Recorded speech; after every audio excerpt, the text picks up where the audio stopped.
Durante a leitura do voto em separado preparado pela oposição em reação ao relatório da senadora governista Elisiane Gama, na CPMI que deveria ter investigado os atos do dia 8 de janeiro, a senadora Damares Alves mencionou as prisões e decisões judiciais arbitrárias que deveriam ter sido objeto da CPMI, mas foram solenemente ignoradas pela relatora. A senadora Damares Alves afirmou: todo o transcurso da investigação revelou que são patentes, evidentes e inegáveis as ilegalidades e abusividades constatadas nos processos e procedimentos que ensejaram e que decorrem das prisões ocorridas em decorrência dos atos de 8 de janeiro. Damares Alves enfatizou que a relatora se recusou a investigar as arbitrariedades desde o primeiro dia. A relatoria não apresentou sequer uma linha de investigação acerca da irregularidade dos processos e procedimentos que ensejaram as quase 2.000 prisões, ignorando e subvertendo o requerimento de instalação da CPMI. A senadora lembrou que, apesar da obstrução do comando da CPMI, familiares e advogados dos presos políticos foram ouvidos pelos parlamentares de oposição e ressaltou que o voto em separado listou as violações que também já foram apresentadas em denúncia formal perante o Comitê de Direitos Humanos da ONU. Ela ressaltou que também foram apresentadas denúncias aos órgãos de direitos humanos do governo federal, mas estas não tiveram encaminhamentos. Damares Alves apontou que o tema, ignorado pela relatora, é impossível de ser tratado em alguns minutos, pois trata da vida de milhares de pessoas, não apenas aquelas presas injustamente, mas também suas famílias e seu círculo de relações. As prisões e os processos ilegais e arbitrários têm potencial de atingir um sem número de pessoas, sendo algo que ficará marcado na história do país no pior sentido. A senadora mencionou uma série de ilegalidades, como os pedidos e a decretação das prisões, todos feitos por autoridades incompetentes para tanto, em tempo recorde e com demonstração pública de pré-julgamento.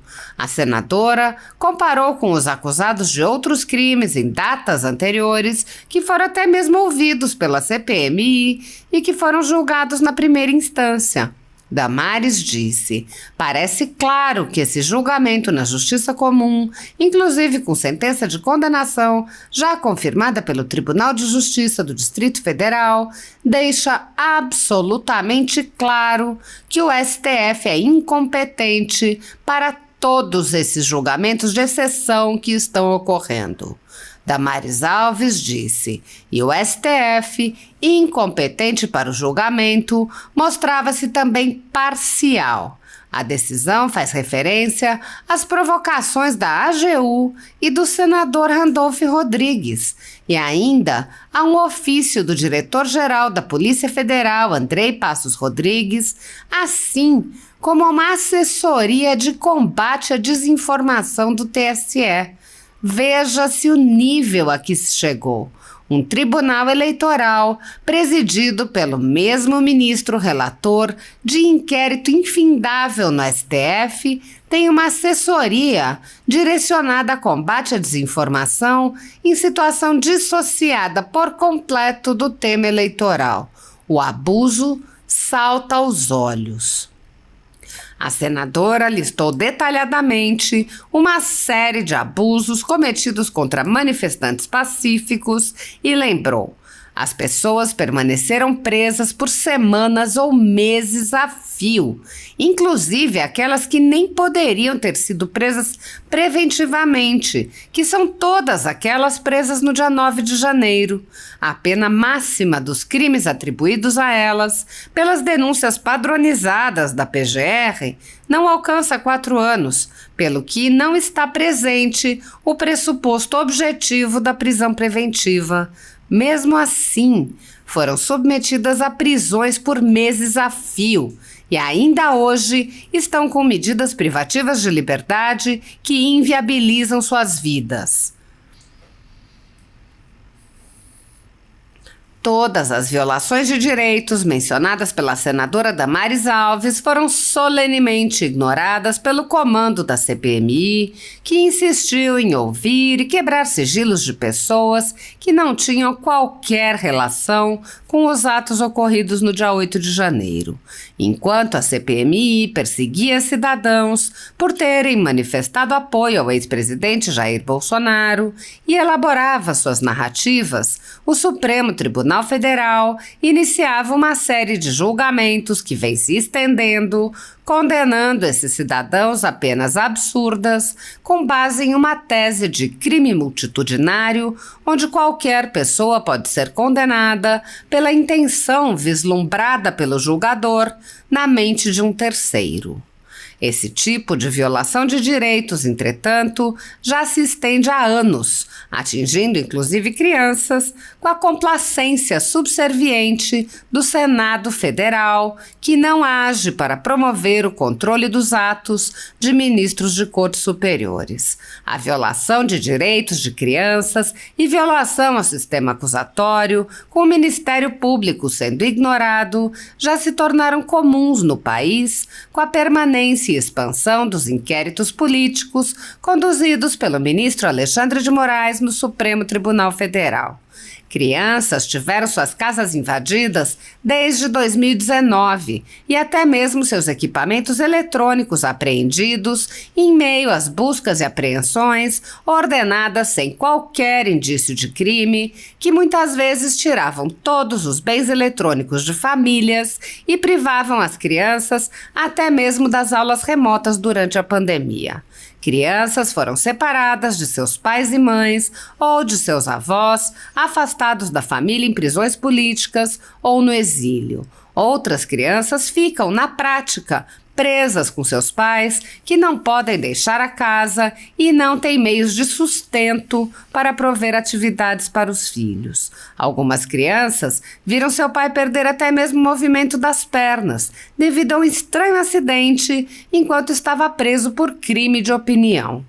Outras crianças sofrem com as consequências econômicas dos bloqueios de bens e confiscos a que suas famílias são submetidas, além de reputações promovido pela velha imprensa. Há mais de 4 anos, o ministro Alexandre de Moraes conduz, em segredo de justiça, inquéritos políticos direcionados a seus adversários políticos. Em uma espécie de parceria com a velha imprensa, matérias, reportagens e relatórios são admitidos como provas sem questionamento, substituindo a ação do Ministério Público e substituindo os próprios fatos, e servem como base para medidas abusivas que incluem prisões políticas, buscas e apreensões, bloqueio de contas, censura de veículos de imprensa, censura de cidadãos e parlamentares, bloqueio de redes sociais, entre muitas outras medidas cautelares inventadas pelo ministro. O mesmo procedimento de aceitar depoimentos de testemunhas suspeitas e interessadas e tomar suas palavras como verdadeiras se repete em diversos inquéritos nas cortes superiores. Esses depoimentos, relatórios e reportagens produzidos por pessoas interessadas embasam medidas extremas contra conservadores sem qualquer chance de defesa ou acesso ao devido processo legal. A Folha Política já teve sua sede invadida e todos os seus equipamentos apreendidos a mando do ministro Alexandre de Moraes. Atualmente, toda a renda do jornal está sendo confiscada a mando do ministro Luiz Felipe Salomão, ex-corregedor do TSE, com aplauso dos ministros Luiz Roberto Barroso, Alexandre de Moraes e Edson Fachin. Há mais de 27 meses, todos os rendimentos de jornais, sites e canais conservadores são retidos sem qualquer base legal. Se você apoia o trabalho da Folha Política e pode ajudar a impedir o fechamento do jornal, doe qualquer valor à empresa Raposo Fernandes através do Pix, utilizando o QR Code que está visível na tela ou o código ajude@folhapolitica.org. Caso não utilize Pix, há a opção de transferência bancária para a conta da empresa Raposo Fernandes, disponível na descrição deste vídeo e no comentário fixado no topo. Há mais de 10 anos, a Folha Política vem fazendo a cobertura da política brasileira, quebrando a espiral do silêncio imposta pelo cartel de mídia que quer calar vozes conservadoras. Pix ajude@folhapolitica.org.